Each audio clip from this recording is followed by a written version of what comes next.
another fun conversation. I should call it coffee talk or something between Cassie and I. We are both very interested in AI in our industry, but we're also both very interested in making sure that it's adapted well. And so we're going to break down different subjects that we think are pertinent to dentists and teams. And today's subject is specifically around the different companies that we work with, all the AI coming to our industry. So Cassie and I had talked about it in our last interview a little bit about the fact that AI is everywhere and it's the buzzword. So, Cassie, I know the first thing you said last time in an interview was to just kind of be careful because everyone's saying AI, but are they really AI? Let me start on that note because that's what made me think about this. Tell me a little bit about your thoughts around all the AI in our industry right now and what everybody's saying they have. Yeah, I think it's an interesting timing of this launch of AI because the last few years we've been looking for all in one consolidated solutions.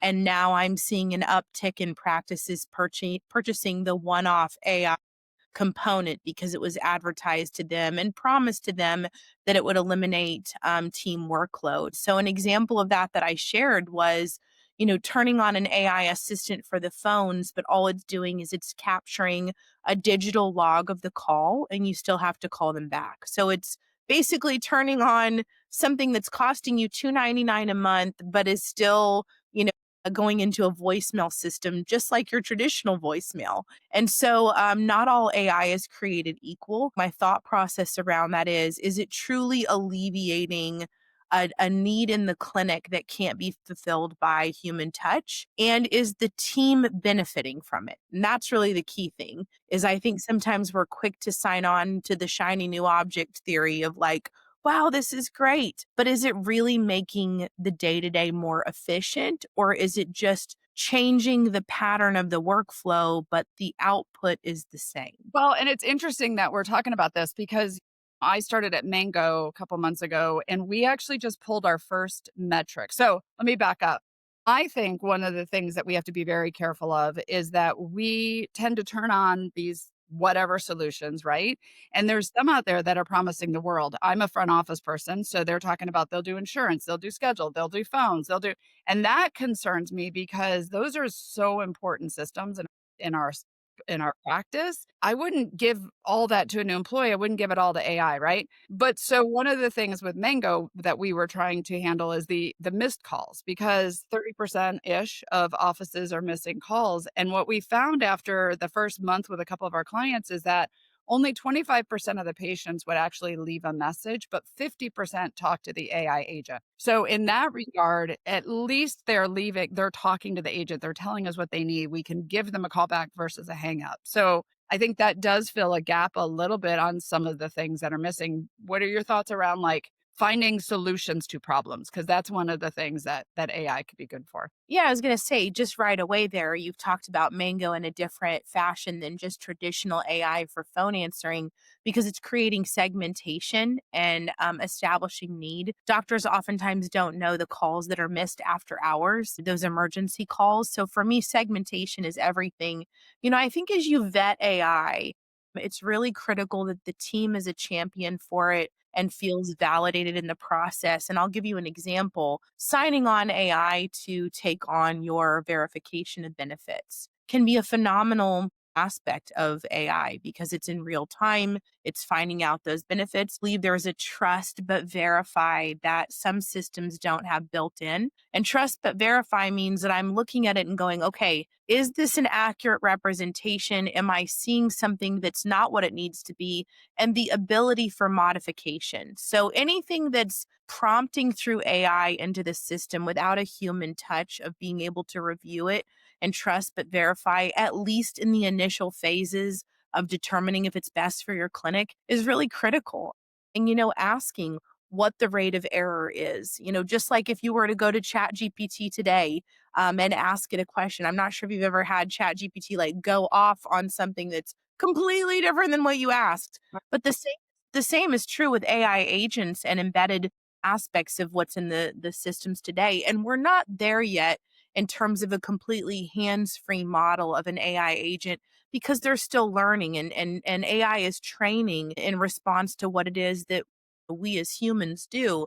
But what I really have struggled with over the last few months is turning things on full force, like turning that water faucet on all the way, all at once, means that there's a flooding of things that could it potentially have error rate or miscalculations. We know that ChatGPT is not great with math. It's getting better, but the same is true of other aspects of, AI in general. And so I think that there's this component or standard that needs to be established, that we're asking those error rates, and that we're also saying, is there an ability for us to make modifications to this or provide you with suggestions in kind of a beta phase launch where you're part of the active solution? And that to me is a very big piece of this. Yeah, for sure. I think human in the loop is so vital to this. And my hope is that we never get to a point where it's completely automated and we just assume it to trust it because, right? That's a scary place to be. I think the humans, there's a huge value in the humans, but anywhere that we can eliminate some of the busy work. One of the things that I like to talk about is when we're looking at AI, like hiring's an issue. One of the reasons I think everybody's excited about AI is because it's going to solve the gaps that we have in the practice. But the issue is the AI doesn't replace the human. So when we're looking at bringing AI in, and this is part of the thing that we're doing at Mango, is like, really, let's talk about what AI can do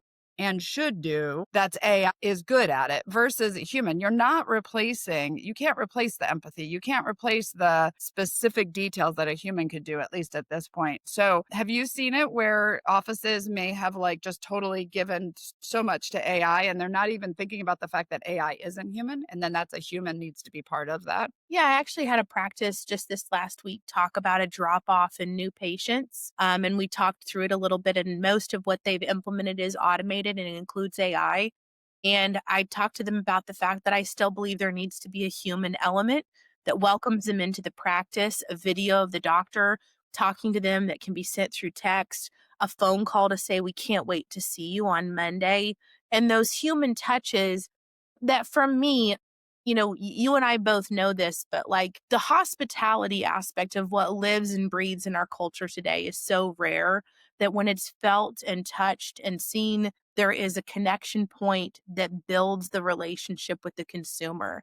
And so I almost feel like now when I travel or I go somewhere, I'm almost like surprised and wowed by like very small things because it's so non-existent. I'm like, "Oh wow, that person at the desk remembered my name when I came back downstairs." And before, I think we had to jump through hoops to, prove we had the best in hospitality. Now it doesn't take very much to establish the relationship, but it's critical. And so I've seen practices that have massive deficiencies in teams that try to deploy kind of full automation and full AI as the solution. And my feedback to them is you still have to have hospitality. You still have to have that human component that makes me understand that you want me to be there as a consumer, me to be there as a patient versus just signing me up to be a number on a list. And so I do think that will be the differentiator of our future in terms of how we really care for people. For sure, for sure. So let's go back to like deciding the companies because we kind of went off on implementation, which we always love that. That's our, things we love the most. But okay. So I go to a dental conference now and everyone's got AI on their booths or whatever. So the first thing is there's a lot of discussion out there I'm hearing about like, is it truly AI? And my thought on that is there are companies who are saying AI that it isn't AI. I think that there is an issue of do we trust that company or not? But then also my thing is do I care? If they're able to give me the product, the thing that I need in my practice, do I care? But AI is the buzzword. So just on that topic alone, what are your thoughts or what have you seen out there when it comes to like do we care and that everybody's saying AI and is it AI? Yeah, and I think that in this industry, I really value the people that have tools in their toolkit that have been heavily vetted. I vet everything that I recommend to a clinic myself, specifically, or DSO myself, because specifically I'm looking for those things that are tested and proven. And so things that I would ask, especially as new startups are coming around with AI, tell me a little bit more about, what is the AI component specifically? Drill deeper. Ask them to explain it to you. Is there intuitive learning? How is the information stored? Is another key component.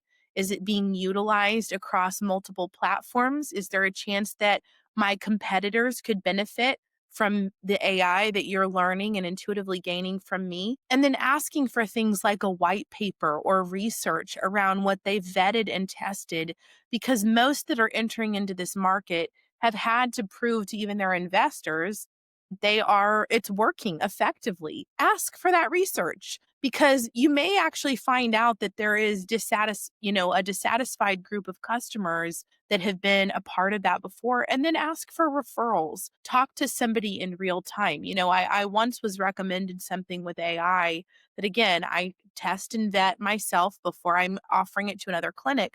But that just sounded like an incredible solution. And I said, well, can you share with me a practice in a specific region that I'm thinking that is actually actively using this? And they said, yeah, we've got a couple. And so they sent me the names of those practices. And lo and behold, both of the clinics that I called were not satisfied. Service was poor. They weren't seeing modification made to the things they were requesting, and both were stuck in contracts they couldn't get out of. So, really do your homework. Don't sign on just because you go. And like I said, it's that shiny new object theory. You go and you see their booth and they wow you with the AI. Drill deeper, ask more, and really make sure that you've got happy customers that can share with you the hiccups or challenges. And I was able to ask those office managers, was there difficulty at implementation? And one of them was like, yeah, we were building the script from the beginning. I didn't feel like there was a good handoff. And then once we signed the contract, the support team went MIA. Make sure you know those things because it really does make a difference. And you may think it's great on the front end because of a great salesperson, but when it comes to the practice level, they may not actually be benefiting from the service. Yeah, 100%. Uh, and the other thing that I think is AI is so new. I mean, it's not, but this buzzword, this idea, this concept, right? And it's so therefore there's not 20 years of experience with a lot of these companies, right?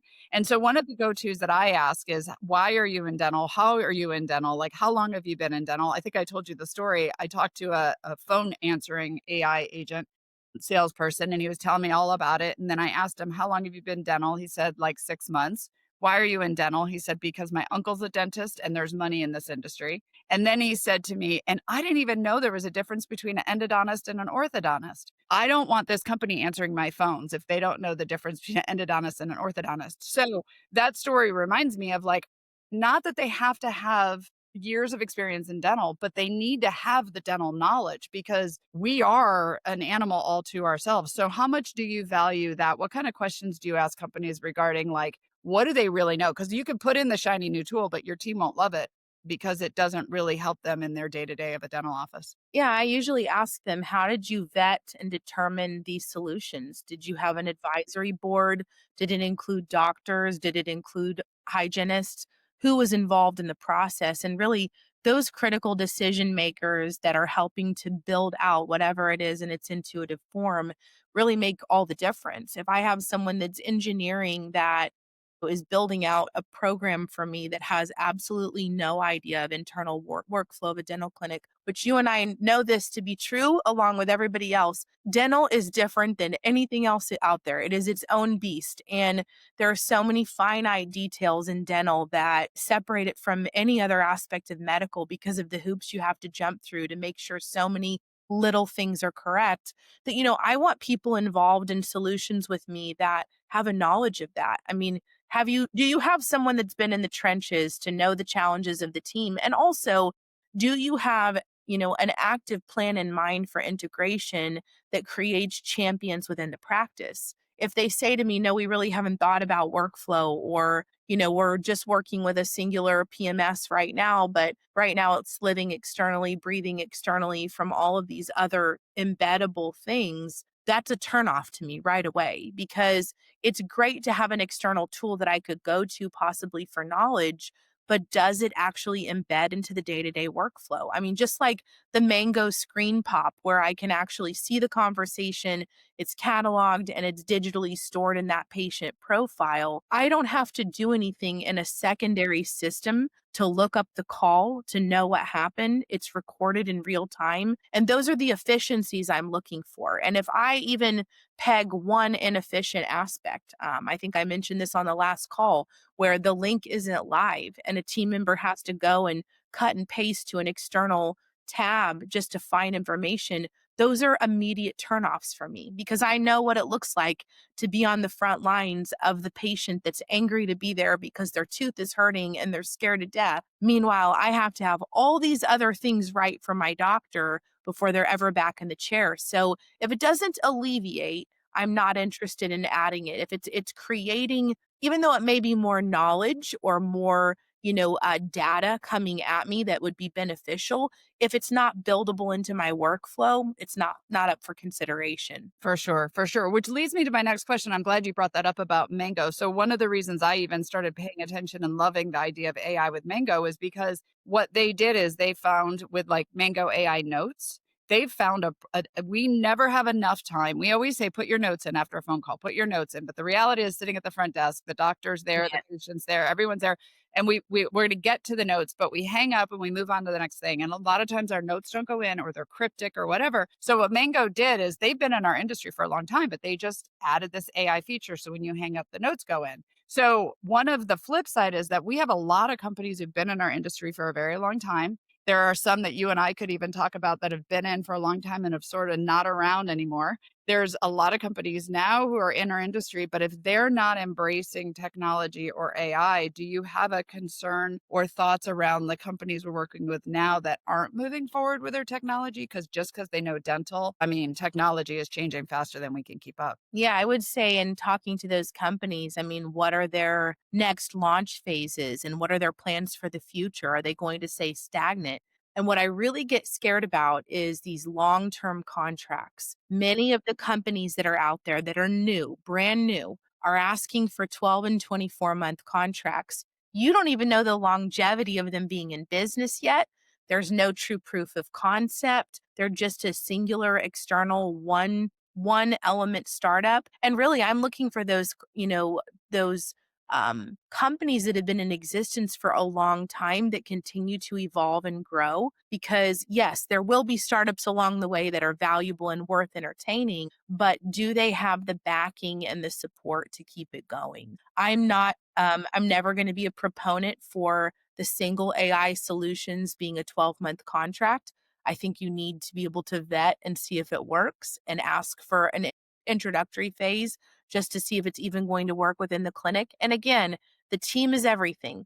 If you bring in an AI solution and the conversation becomes that you're overtaking someone else's job or role or responsibilities, it doesn't work. I implemented AI verifications at a clinic, last year, a group of clinics in West Virginia. And one of the things that came up to me was this understanding that this was someone's full time role that was going to be shifted from verification of benefits to something else. And so the way we went about that was to first tune into their strengths. And lo and behold, to find out what she really loved was treatment planning. And she'd never been able to do that. And so I do think that there is something very valuable in the foundation laid before you bring in AI to sit with your team and say, what do you love to do? Do you love what you're doing right now? What is the greatest headache? And lo and behold, it didn't become how do we tell her she's being replaced with AI and where does this go?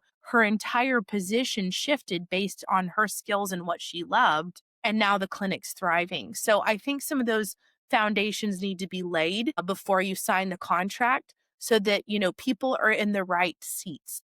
And they feel valued and supported and they feel inspired when they come into their job. I think many times they don't feel inspired to do the work. Mhm. I agree. I agree. I think that that is a good segue to our next video. So if you're watching this, follow along, subscribe, whatever you're seeing it on, because Cassie and I are going to jump into each one of these subjects. And I think having that discussion with your team, you touched on it a little bit last time, but I think that's vital because if the team's not behind it, doesn't matter how great this technology is, it's not going to be implemented. It's going to be that shiny new tool, right? That thing that sits back on the shelf. So awesome. Well, thank you so much. I do want to plug if anybody, I have a book called Brush Up on AI that goes through a whole list of questions to ask. So once again, I'm gonna screenshot that and take our picture. Okay, here we go. This has a This whole yeah, list of questions that you can go through to help you with vetting companies.